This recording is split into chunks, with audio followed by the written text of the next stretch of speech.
Okay, continuing with the big fellows, time to print my other most beloved of 40k iconic images, the Terminator. That canine snout, the huge torso, the fragment of the Emperor's armour on their shoulder, the assault cannon just throwing out a withering barrage of lethal fire. Awesome! Or with storm bolters blazing, carving through the enemy hordes. So they used to be good, but they've definitely come a bit of a way. That they have been refined rather than rebooted is a nice testament to the strength of the original design. Okay, I looked around and found some good designs, but then this one caught my eye. Now initially, I was about to move on because of the heads. The half-helm, exposed cranium. What the hell is the reasoning there? You are literally encased in ceramite bonded plates and layers of dense plasteel with external adamantium ribs that can withstand a goddamn titan stepping on you. But that's hardly sporting, is it? I know, as a concession to a fair fight, let's omit the top of the helmet, leave ourselves open to a headshot, because you know, all Terminators strive for that cranial sunroof.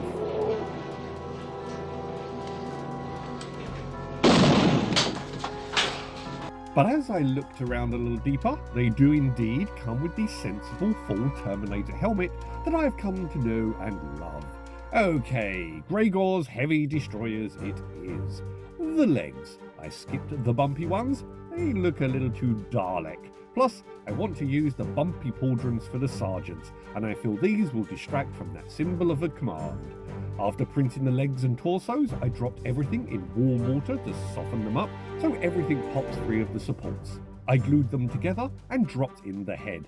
I preferred the singular militar to the armoured cross crotch plate. It adds a bit more animation to the models. The ones with the two hip discs fit better than the one with the central fastening, so on they go. On to the limbs. Lightning claws dragged into lychee and copied and mirrored for both arms, crux terminators on the left, smooth pauldron on the right, with two bumpy ones to denote the sergeants. A couple of cyclone missile launchers, a couple of assault cannon. Storm bolters with two bumpy pauldrons, and all these get the rondels, or more specifically the bezigeus. The other arm has a power fist with the crux terminators, and three of them I chucked on chain fists as well, with a couple of arms with power swords. And then thunderhammers with two bumpy shoulders for the sergeants and the bezigeus, and then we run into a snag. The storm shields. They're okay, they're just a little small. They're like storm bucklers. Terminators have massive strength. I'm sure they could handle something with a little more heft. So back online I go, and I come across Marta Punk Girl, who has oodles of Blood Angels designs I want to add to my army in the future. And in the Blade Guard veteran pack, there's a couple of those excellent coffin lid slab style shields. So I'm going to grab those and add them to my Terminators. On to magnetizing. Magnets. Always with the magnets. Okay, I have the Magnet Soul pack with 3 sizes of magnet. The medium ones look best for this task. Drop them on the base of some drill bits until I found out the perfect fit, and then gently drill into the Terminator torsos. Once done, a quick swipe with an old toothbrush to get rid of the loose material, and then a drop of super glue. Grab a column of magnets, insert, and then swipe aside, using a thumbnail to ride along and keep the magnet in place in the hole to stop the column flipping it until they are out of attraction range. For the weapons, same thing, but this time I'm going with the larger magnets. Find a drill bit, drill in, give it a bit of a wiggle, moving in circles to create a slightly wider opening to accommodate the magnet. Clean up the hole, add a dab of super glue, and first push the column of magnets toward a torso magnet. If they snap together, turn the column around and make sure it repels. This means you are good to go. Insert into the glue, wipe aside, and leave to dry. Once everything was equipped with magnets and assembled, out onto the patio we go, and everything gets in an old boot box and gets a blast of Army Painter Primer Dragon Red. A metal ruler is great to clap the weapons to, allowing you to spray them from one side and then the other, and then tilt the ruler to get full coverage. On to painting. First up, a larger brush to get a nice solid layer of Mephiston red over the torso, the legs and all the limbs. Once this Herculean task was complete, grabbing the Abaddon black to coat all of the bumpy shoulder pads, the ones for my sergeants. Now, to deploy the Caraberd Crimson Shade to start bringing out the details and contours of the Terminators, a nice generous wash of this watery shade getting into all the nooks and crannies where it pools up nicely, giving the submerged and internal areas a darker hue. Once this was completely dry, snagging the Astro Wrath Red and dabbing in the pot, wiping off the excess on clipboard or skin, and then a delicate series of swipes all over the entirety of the models, catching those nice chunky right angles of armour and piping. A quick diversion here as I start work on the bases. I really like the ones I snagged for the dreadnoughts in the previous video, and there were a bunch of medium-sized ones I didn't use. So, stealing them, exporting them, and then printing them. I left a few supports in place because they added a nice scaffolding effect, then I chucked them in the hiking boot box to contain the black primer I blasted all over them. And then, back to the dry brushing, applying the Astro Wrath Red to those excellent shields, those smaller cross ones, and the big coffin lids that I now recognise from the 9th edition trailer. Across 1,000 worlds we fight for our survival. Those that would tear humanity down are legion. Back to the bases. A dry brush of Iron Hand steel base across the surfaces, the swipes catching the fencing, the pipes, the corners of the plates, getting them all industrial looking. And then some Army Painter Angelic Yellow painted as a solid strip on the right angled curves. Once dry, a second layer is helpful to really make that yellow solid and bright. And then once totally dry, a series of lashes of Abaddon black to create the hazard striping.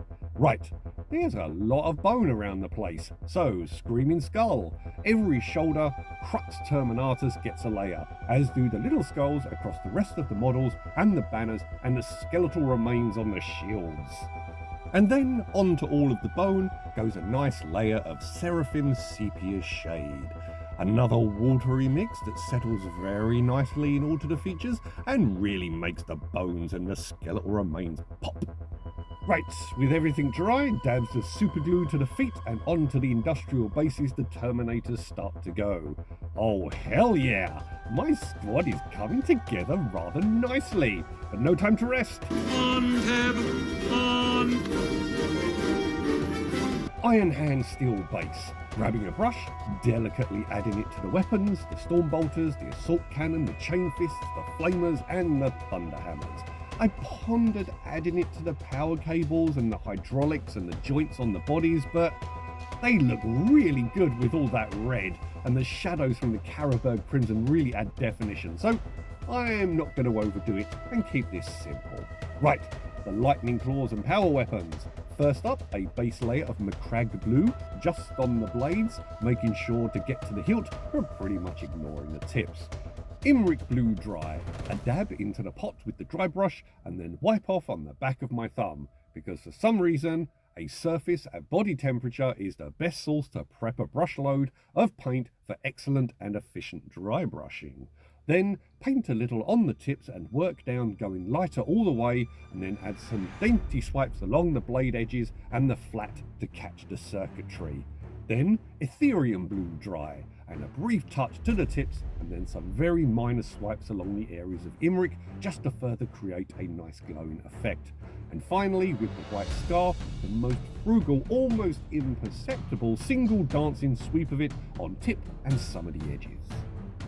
Moot green, grabbing my very small list of brushes, a dip of the tip, and then recalling all those hours playing Operation as a kid, a single delicate touch of the brush to the eyepieces. And then, to add a little pep to the brightness of the green, a touch of Nuln oil around the socket so that it settles in and creates a darker surround to the green, making it look even more striking. And while we are at it, a quick wash of Nuln oil over all the Iron Hand steel to give definition to the weapons. Right, oh dear, there's paint on my magnets. Oh, dear God, no! But no worries, this is a job for my packet of lockpicks.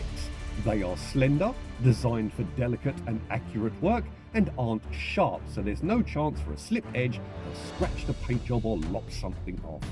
Grabbing a rack, the curved tip takes off the excess paint and restores the magnet to all its shiny, attractive glory. Okay, I'm going to try some transfers. I got some clear paper and printed some simple black skull silhouettes along the top of the page so I can trim that line off and still be able to use the rest of the page for more experiments. A blast of varnish to lock in the ink and leave this to dry for a bit. Then cut around the skull, add a dab of microset to the shoulder that is the destination. Using tweezers, dip the transfer in water and then drop it adjacent to its intended home. And then, using the point of an X-Acto, steer it off the paper and move it into position. And then, with a brush, add another wipe of the microset and use it to squeeze out the air bubbles and press the transfer into final position. So, here we are, Terminators of the Blood Angels chapter. Each is a Space Marine veteran, their service and deeds having earned them the privilege of donning the incredibly rare and precious tactical dreadnought armour. A teleport beacon screams out of orbit and slams into the soil. A cascading vortex of light erupts, and from the warp, a squad of Terminators emerge. Stormbolter fire from a 100-bolt box magazine carves down great swathes of opponents, supplemented by the cascade of withering fire from a pair of assault cannon, while power fists pummel and chain fists gouge through vehicles, all augmented by the power weapons of the sergeants leading them. Cyclone missile launchers and heavy flamers can also be fielded to rip great sections from the enemy or douse them in incendiary doom. Assault Terminators are outfitted to dominate in close-quarter combat. As they enter the battlefield, storm shields flash as their gravitic field generators absorb all but the most potent incoming fire. And thunderhammers erupt when their charged heads meet their targets and unleash their store of tremendous destructive energy. Or, as they march inevitably forward, the adamantium blades of their lightning claws blaze with mordant might. The energy is able to part armour with ease and flesh effortlessly. In the name of Sanguinius and the Emperor.